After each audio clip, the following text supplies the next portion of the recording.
Eventually, they guys. go to his bed and start making out. Things get heated pretty soon, but they come down in an instant when Marcelo doesn't get an erection. In the following scene, Marcelo is telling Amanda everything that happened. She suggests he put more effort to impress the new girl, like actually cooking for her instead of ordering takeout.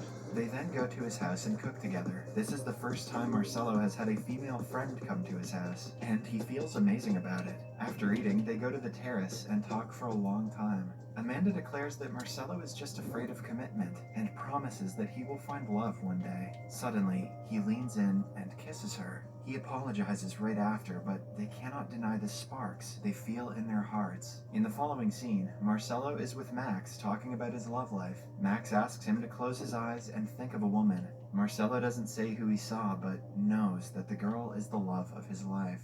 Later that day, Amanda comes to his house for the third date. To her surprise, Marcelo says that he is in love with her. Amanda knows he is lying and is sad that he is still the same person after everything they talked about. She makes him wear women's clothes and cuffs his hands to the bed frame, but in contrast to what he had expected, she brings out a knife and cuts his stomach. A few hours later, the police arrive at the scene and let Marcelo free. They realize that the blood is fake and the woman just wanted to scare Marcelo. The news makes it to the television, and Marcelo is humiliated.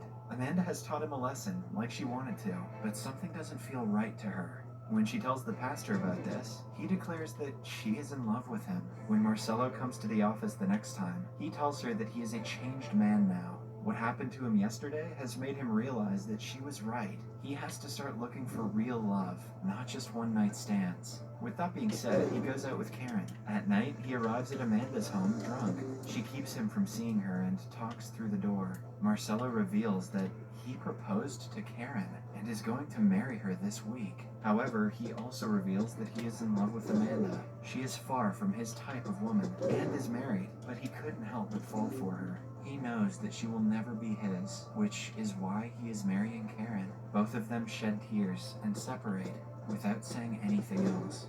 Then, the day of the wedding finally comes. Amanda and Marcelo meet outside the church. Amanda tries telling him the truth, but decides otherwise. They share an emotional hug before the ceremony starts. The priest asks Marcelo if he takes Karen as his lawfully wedded wife. Everyone waits for his answer, but it never comes. Suddenly, Amanda sneezes, and the fake dentures fall out of her mouth. Marcelo takes her wig off, finally realizing the truth. The scene then cuts to a few years later. Amanda and Marcelo are married with 3 children, and a 4th one on the way. They live a happy life with their family. If this movie taught me anything, it's that misogynists and psychopaths always finish first. Subscribe for more videos like this, turn on notifications, and leave a like to help the channel out. Thank you for watching.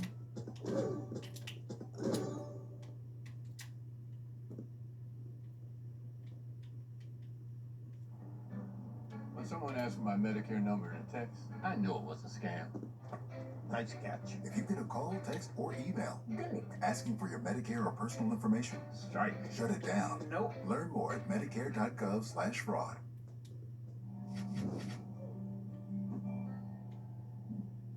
Welcome to Recap King. In this video, we will explain Wayne. This series tells the story of a 16-year-old boy with a heart of gold who sets out on a small 2-stroke road bike with his new friend. They're about to get back the shit-hot 79 Transom stolen from his father before he died. Along the way, these 2 teenagers meet many challenges and pursuits. Will their quest come to an end in the end? And could love grow in the middle of their journey? Let's find out in Wayne. Wayne begins by showing a young man named Wayne who is dealing with 3 delinquents. At first, Wayne and the 3 delinquents just stared at each other fiercely. However, over time they felt fed up. One of the young men then told Wayne to get out of there. Because Wayne didn't move from his place at all, the young man then threw a lump of hardened snow at Wayne's bicycle. Without showing any expression on his face, Wayne then picked up the snowflake onto the workshop building behind the boys, breaking the windows. Not long after, the workshop owner came out and scolded the 3 delinquents in front of his workshop. However, the 3 youths pointed to Wayne as the one who had broken the window glass, so the man who owned the repair shop then beat Wayne, while the 3 young delinquents slammed Wayne's bicycle into pieces. An annoyed Wayne then broke the workshop window again before finally walking away, leaving his broken bicycle. The scene then switches and shows Wayne walking towards his house. A man with his dog approaches Wayne as he is about to enter his home. That man is Mr. Hernandez, his landlord who intends to collect rent from Wayne's father. Because Mr. Hernandez continued to insist that Wayne pay the rent, Wayne threw the sticks he was carrying, causing Mr. Hernandez's dog to run after him, causing the man to slip and injure his hand. Shortly after Wayne had entered the house, there was a knock on the door. Wayne, who thought that it was Mr. Hernandez, then opened the door in anger. But it turned out that what came was a girl named Delilah, or usually called Dell, who wanted to sell cookies to Wayne. Wayne was instantly attracted to Dell at first sight and invited her into his house and tried to get her attention. The next day, while Wayne is at Hagler High, he finds that some of his books have been missing from his locker. Wayne immediately went to the principal to report the incident. Seeing Wayne's arrival, 2 students in the principal's room immediately rushed away. Wayne immediately reported his textbooks missing from his locker, but the principal instead told him to leave his room. When he was about to return to class, Wayne saw some boys bullying his best friend, a young man named Orlando. Without a second thought, Wayne went straight to them, beat up the bully, and helped Orlando. After that, Wayne visited Dell's house to buy cookies sold by her. Not long after, when Wayne and Dell were walking alone, Dell's father and her brothers approached them and immediately beat Wayne. That night, Wayne met his father who was lying sick, where his father then gave him an envelope filled with money. Wayne was about to go to the person who was causing the noise by setting off the firecrackers, but his father asked him to stay and showed him a photo. In the photo, a man and a woman are seen posing in front of a car. Wayne's father said that the car belonged to him, which had now been stolen. Because the firecrackers sounded so disturbing to his father, Wayne then rushed away and intended to beat up the person who set the firecrackers. He found 2 boys who seemed happy to set off firecrackers and fireworks.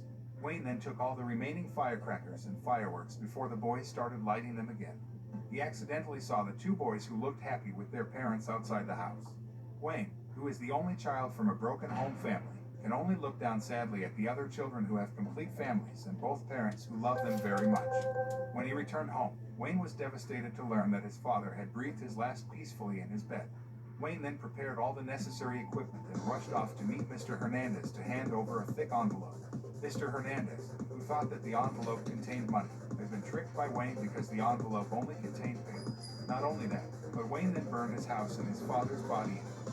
He also set fire to Dell's father's dog kennel in retaliation for the man hitting him.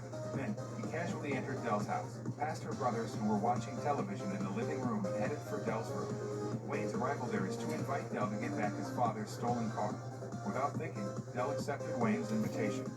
Before leaving, Dell's brother tried to block them, but Wayne managed to overcome them both by dropping a television from the top of the stairs. When they are out of the house, Dell's father tries to stop Wayne and Dell from leaving. However, Wayne attacked him with fireworks aimed straight at him. Wayne and Dell's father got into a fierce fight, before Wayne finally recklessly bit Dell's father's nose and rushed away with Dell on a motorbike. Wayne and Dell headed to Ocala, Florida, which is believed to be the location of the car's current whereabouts. After traveling quite a distance, Wayne and Dell stopped in the woods to look for food, but Dell didn't like the food Wayne had prepared for her. Meanwhile, Dell's father and her brothers are at the police station to report the incident of assault by Wayne against them, and also about Delilah, who they report being kidnapped by Wayne. Turning to Wayne and Dell, enjoying food at a simple diner, Dell left the table and headed to the toilet. Not long after, Dell appears to be calling Wayne from a distance and asking him to buy sanitary napkins at a nearby store, and Wayne does so. However, Wayne has to visit several stores because he is embarrassed and reluctant to buy sanitary napkins. Wayne met a delinquent man when he was about to enter a convenience store. After taking some of the equipment needed by Dell, Wayne rushed to the cashier's desk to make payment. But then, he saw the delinquent man intimidating a female employee at the convenience store, who turned out to be his girlfriend. Wayne didn't stay silent either. He tied the bad boy to a power pole and destroyed his bicycle. Wayne hurried back to the diner, but when he got there, Dell had already gone somewhere. Wayne finally saw Dell, who seemed to rush away from the place. She looked annoyed because she thought Wayne had left her and mocked him a little because of his rude attitude and often fighting with other people. Dell also questioned Wayne, who seemed not so sure about the purpose of their trip, so she decided to go home. Because Dell asked Wayne not to follow her, Wayne complied with her wishes and chose to return to where they spent the night in the forest. But when he got there, Wayne saw 2 teenage boys searching his belongings. Seeing Wayne's arrival, the 2 boys looked very shocked and frightened, begging him not to kill them. One of the boys seemed interested in the jacket Wayne was wearing, and Wayne volunteered to give it away. Knowing that Wayne is arguing with Dell, whom he considers his girlfriend, the 2 teenage boys then advise him not to give up and go after Dell. Wayne then asks the distance to the bus stop and wants to get there by motorbike, but it turned out that his motorbike ran out of fuel, while if he walked, he would not have time to catch Dell to the bus stop. One of the boys said that a shortcut could be taken and would arrive at the bus stop faster. However, the road is guarded by a delinquent man named Lee Ray because the shortcut turns out to be a golf course. However, Wayne didn't care about that because the most important thing for him was to fight for Delilah. As soon as he entered the golf course, Wayne was immediately confronted by Lee Ray, who was on guard with a rifle. Lee Ray warned Wayne not to enter the area, but because Wayne insisted, Lee Ray shot him. The scene then switches and shows Dell at the bus stop. Dell then gets into an argument with a ticket-selling woman named Tracy, who turns out to be a saleswoman at the diner she and Wayne had previously visited. Meanwhile, Lee Ray takes Wayne to his house and holds him captive. Lee Ray apparently fired a blank bullet and threatened to kill Wayne if he told everyone about the shooting incident. Not long after, Lee Ray's girlfriend, Kyra, came and seemed angry that Lee Ray had not gotten rid of Wayne. Lee Ray apparently still sympathized with Wayne, who he thought was just a spoiled, snotty teenage boy, even though Kyra didn't think so. Lee Ray suggested to Kyra to give Wayne one chance, and Kyra seemed to agree, then gave Wayne a challenge with his knife. If Wayne can complete the challenge, then they will free him. Meanwhile, Dell and Tracy finally make up after their feud and seem to be having a heart-to-heart conversation. Tracy tells Dell about Wayne, who hates coffee but is willing to spend 3 cups of coffee for her and thinks Wayne might not be as bad as Dell thought. When Dell decides to go with Tracy, she accidentally crosses paths with 2 teenage boys, one of whom is wearing a Wayne jacket. Dell then approached the 2 teenage boys who told her that Wayne was being held captive by Lee Ray. Elsewhere, when Kyra has made her turn and tells Wayne to do her challenge, Dell suddenly arrives with a woodcutter. While Wayne distracts Kyra, Dell then attacks Lee Ray with the woodcutter. Dell and Wayne manage to immobilize Lee Ray, but Kyra then picks up the rifle that Lee Ray dropped and points it at Wayne and Dell. When almost pushed by Kyra, Tracy suddenly comes and kicks Kyra unconscious. After that, Wayne and Dell finally reconciled and decided to be friends before finally getting ready to continue their trip to Florida. After refueling their motorbike, Wayne and Dell went to the convenience store to buy some equipment. Meanwhile, Dell's father continues to search for Dell and Wayne with the help of Sergeant Geller and Mr. Hernandez. That night, in the middle of heavy rain, Dell was seen giving some money to a woman prostitute and asking for her help so that she and Wayne could stay in a simple motel. The woman then agreed to Dell's request and managed to get a room for them. The next day at Hagler High, several students were interviewed by the police to help investigate Wayne's crimes. However, Orlando instead told Sergeant Geller and his colleagues that the bullying at school would have only intensified without Wayne's presence. Wayne would not remain silent about seeing students who were frequently bullied, while the school did absolutely nothing to eradicate bullying cases. Meanwhile, Dell and Wayne, who were preparing to swim in the artificial swimming pool at the motel where they were staying, were suddenly surprised by a group of people arriving by bus. They are tourists who intend to have fun by visiting some inns that they consider lousy. Now that Wayne is a fugitive who is thought to have kidnapped Dell, Dell asks him to disguise their identity in front of the tourists. Dell seemed happy to spend time with the tourists, drinking and playing games together, but not so with Wayne, who seemed nervous for fear that his real identity would be exposed and they would report it to the police. In a game of truth or dare, Wayne appears to be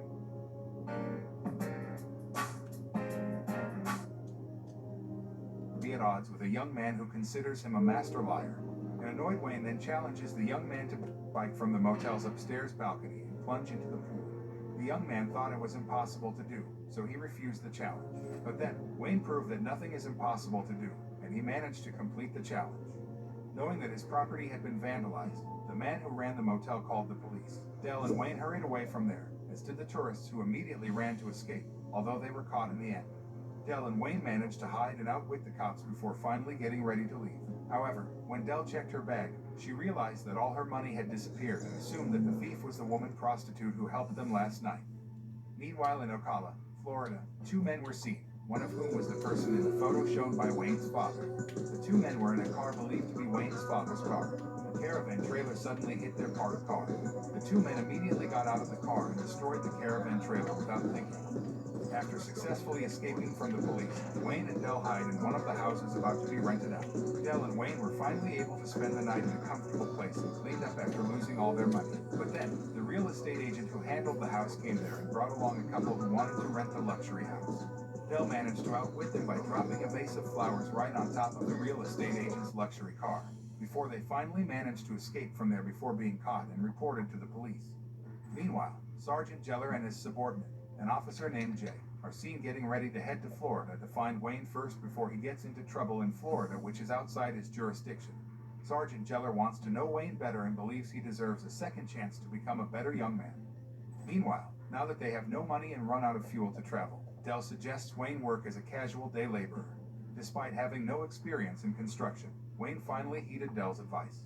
Meanwhile, Dell seems to have gone to a pawn shop and is about to pawn her late mother's necklace. However, she meets a woman and her daughter who seem to be in dire need of money for her husband's funeral, and Dell decides to help her get the money from the pawn shop. At work, Wayne gets verbally abusive treatment from his boss, but he tries to restrain himself because he is currently in need of money. That evening, when they came home and met Dell, they were seen talking about the woman's husband's funeral, and Dell insisted on attending the funeral. The next day, Wayne is seen at work when he accidentally makes the mistake of destroying the wrong wall. Wayne again received a scolding from his boss. However, his co-workers immediately defended him by saying that the wall was moldy, so it had to be demolished. His boss did not respond further and just ordered them to get back to work. Meanwhile, Dell is seen in a shopping center and by a black dress to attend the funeral of the woman's husband. Because the price of the dress was quite high, she was reluctant. Unexpectedly, one of the store employees sympathized with Dell and gave the black dress for free. After that, Dell went to church. Turning back to Wayne, who was sitting alone, suddenly one of his co-workers approached him and offered him his lunch. Wayne happily accepts the food and thanks the man for defending him before their boss about the mold on the wall. After lunch, Wayne was told that their boss would take casual day laborers who were illegal immigrants to the immigration office so that he would benefit from not having to pay their wages. Wayne, who can't just stay silent when others are being bullied, then steals his boss's car and chases him. After successfully stopping the car and immobilizing his boss, he rushed to help his co-workers. He told them that their boss intended to report them to the immigration office because they were illegal immigrants, so they would not be paid. After knowing this, the illegal immigrants thanked Wayne and hurried away from him. Wayne then came to church, following Dell to attend the funeral of the woman's husband. Meanwhile, Dell's father was seen refueling his car at a gas station somewhere in North Carolina. Dell's father and their brothers are traveling to Florida to find Dell after learning that Wayne may have gone to Florida. Not long after that, a man in elegant clothes approached Dell's father and yelled at him for overtaking his car on the way to the gas station. Dell's father seemed calm even though the man continued to throw harsh words at him, before finally he poured gasoline on him. Thinking that Dell's father would burn him alive, the man begged him for forgiveness, but it turns out that Dell's father only scares the man before continuing his journey to Florida. Because they have no money, Wayne and Dell order a fast food restaurant, are forced to wait for the restaurant's customers who have paid but have not finished their food. When Wayne went to the toilet, suddenly some men from the school disciplinary committee came to the restaurant to grade the students who skipped school and thought that Dell was one of the students. Because Dell refused to be taken away, despite saying that she wasn't a student at the school and trying to fight back, she was finally taken away by force. Wayne, who had just come out of the toilet, then asked the restaurant employee where Dell was and told him that Dell had been taken away by the school disciplinary officer. Wayne rushed outside and tried to chase her. Arriving at Alabaster High, Dell is seen serving her sentence together with two schoolboys, and they immediately formed close friendships with the two of them. Meanwhile, Wayne's best friend, Orlando, is seen with the principal at an inn as they are on their way to catch Wayne in Florida. Orlando believes that Wayne is not what Dell's father alleged because he is not a bad person and would not have sparked the fight had it not been for previous bullying or intimidation. On the other hand, Wayne finally arrives at Alabaster High. He desperately rides his motorbike through the school corridors to find Dell. Hearing Wayne's distinctive motorcycle engine, Dell slipped out of the library and rushed off to ride a motorcycle with Wayne. Elsewhere, Sergeant Jeller encounters Wayne's former boss, who reports to the police about Wayne assaulting him and injuring his hand with a drill. However, Sergeant Jeller soon learned that the man was often defrauding the casual daily laborers, especially illegal immigrants, so that he would not have to pay them. Dell and Wayne reunite with Trish and Jenny, who intend to take them to a dance held at school. Dell looks excited and intends to attend the party, but Wayne doesn't think that the party is really bad. Jenny then invites Dell and Wayne over to her house and offers them to go to the party. However, Wayne, who didn't seem interested in attending the party, then told Dell that she could stay and go to the party if it pleased her, since Wayne was planning to continue